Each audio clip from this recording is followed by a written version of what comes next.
So one down, how many more to go? Manchester United, as we said, would be more than happy to get Marcus Rashford's salary off their books. They're looking, of course, to unload others, including Jadon Sancho, Mark. Rumours that he could be on his way to Nottingham Forest.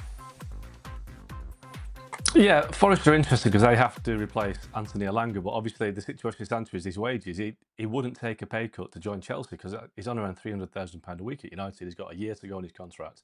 And there was a deal on the table at Chelsea, but he wouldn't take it because it meant a pay cut. I don't think Nottingham Forest can afford anything like £300,000 a week. So it's whether they're prepared to strike a deal with United. If Sancho is desperate enough to leave, maybe look at Rashford and think, you know, United really mean this. I better go to help me playing. But I think that one still has a bit of work to be done because I think the numbers are a bit too high right now for Forest.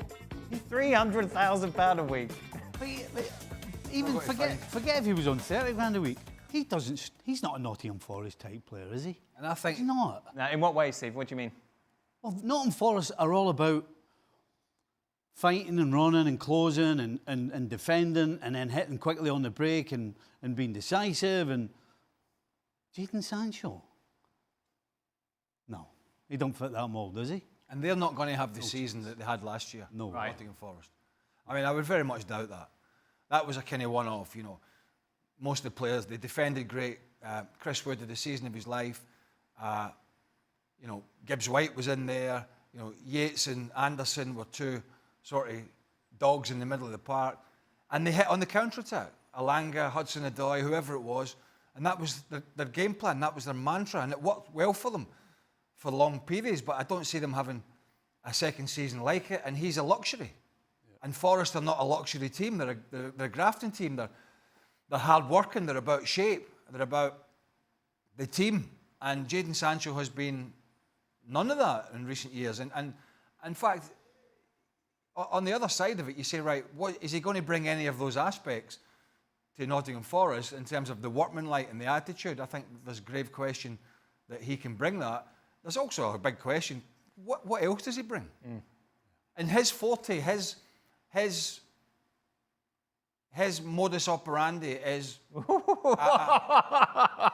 Wow! Modus operandi! Take a moment, ladies and gentlemen. Enjoy that. Hey!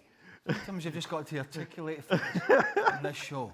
Does anybody watching this show know what that is? You can always look it up. Look it up. Right? Don't be jealous. Beating people, end product, skills, yep. Old-fashioned wide player. When last did we see him really have that in his locker? You know, so we're not. So this is a deal. And Augie said still got some work to do. Yeah. I think this is all pie in the sky. I think personally, looking at Jadon Sancho and watching him, I think he's got a very high opinion of what he is and who he is and how good he is. And I think although Nottingham Forest are a hugely successful club historically in terms of European Cups and English League titles, it's quite a small club, really, in the sense of the ground and the size of it. And I actually think he thinks he's probably above that. And for me, this is just a bad deal all round. He didn't feature, of course, in Manchester United's opening pre-season game. It's very important not to get too carried away with these matches. Obviously, they're just kind of glorified training games. But no goals for Cunha. He's a flop, Mark. That's it. Done. Yeah, I had the onerous task of watching this game earlier on just to kind of see how they went on, and it wasn't the best game I've ever seen. Cunha looked okay. He looked an upgrade on what they had last season. He looked sharp, and obviously he's still got the wavelength of the players around him. But one thing that was obvious to me, and Ruben Amorim mentioned it in his quotes after the game, United desperately need some legs in midfield. They are so short of pace and movement. They will really struggle. They couldn't get the ball off Leeds. Casemiro, as we know, couldn't run. Kobbie Mainoo came on second half, couldn't run. So United, with the money they're saving on Rashford's wages, need to find a midfielder quickly, because without a midfielder, they're going to have the same problems as last season. They're going to be overrun. So that has to be the next priority. And they are looking at people like Ederson at Atalanta. If I was United, I'd be looking at Morgan Gibbs White. You know, we know he's available for £60 million, but whether they'll do that or not, but they need somebody in midfield who can basically cover the ground. Yeah, you mentioned it. This is what Ruben Amorim had to say after the game about needing reinforcements within the midfield, talking about the lack of pace. We have a lack of pace, especially in the middle of the park, and you can feel it's hard to win the ball, but we created chance. Well, I don't get what Augie said, Morgan Gibbs White there. Morgan Gibbs White is a player who plays between the striker and the midfielder, and they've got Bruno Fernandes, they've got Cunha. They've got players that do that. They're not central midfielders. A bit worrying that Oggy says that they got outplayed and couldn't get the ball off Leeds United. And on yesterday's show, Julian Laurens was saying they don't fancy Agate because he can't pass the ball. They signed him from PSG. They paid millions for him, and we're talking about a guy who can't pass the ball. So you've got a player who really can't pass the ball, and you're trying to play out from the back. He's not in the team. You've got a player in Casemiro, let's be honest, he's finished at this level. Mm-hmm. And then next to him, you've got Bruno Fernandes, who really needs to be further up the field. But you can't push him up the field because you haven't got anybody else here, and then you've signed Cunha.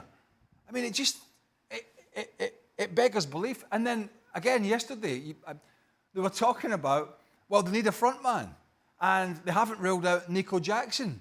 I mean, you'd just, if you were a United, you would just burn the season tickets. If they sign Nico Jackson, you just go, right, just forget it. Does a modern player not bother with what the manager says anymore? If I'm a central midfield player for Man United and I'm listening to the manager, sure, I'm going to be thinking, hold on a second.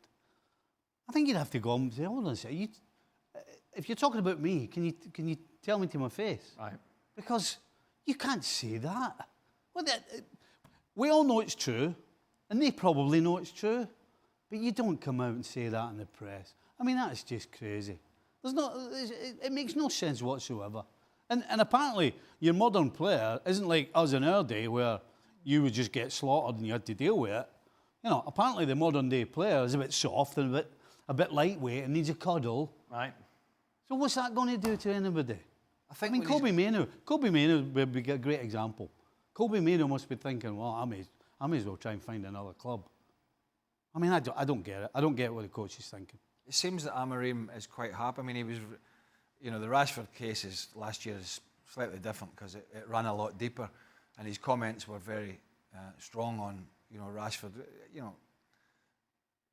Not the cleverest of comments, I don't think, to be honest, about I'd rather play the bus driver and all that sort of stuff.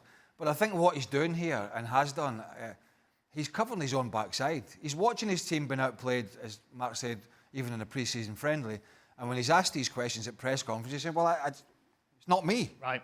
It's not me. Squad. I don't have somebody to run about in the middle of the park. So it's not me, and it's nothing I'm doing. What I'm doing the best I can. Basically, that's what he's saying. He's sort of covering himself.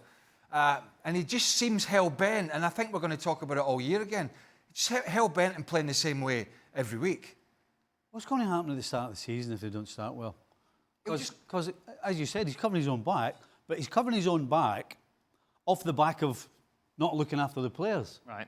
So before you've even kicked a ball in anger, it's a vicious circle, isn't it? You've got the players thinking, hold on, this guy's looking after himself. He's not even bothered to look after us. I tell you, he's got no chance. They start badly. He's got no chance. They got a midfield and back line that just wouldn't get you past mid-table. No, you look at that 11 again, weren't you? One word on Mbeumo. What's going on? Why is this taking so long, Mark? No, medical this weekend. It should be done next 24, 40 hours. Might make the flight to America on Tuesday with the squad, but he needs a visa before he can do that. Okay, lovely. Chubbly. God, that was a lot of matches. Get an Esty, can he? I can show him how to get an Esty. I mean, Esther. An Esther? Yeah. That's what I meant. Yeah, I think he needs a little bit more than that. I think he needs a visa. It got me here. To play. Good. Right, that's the end of that. Transfer Talk is available over on our website. Be sure to go over to ESPN.com.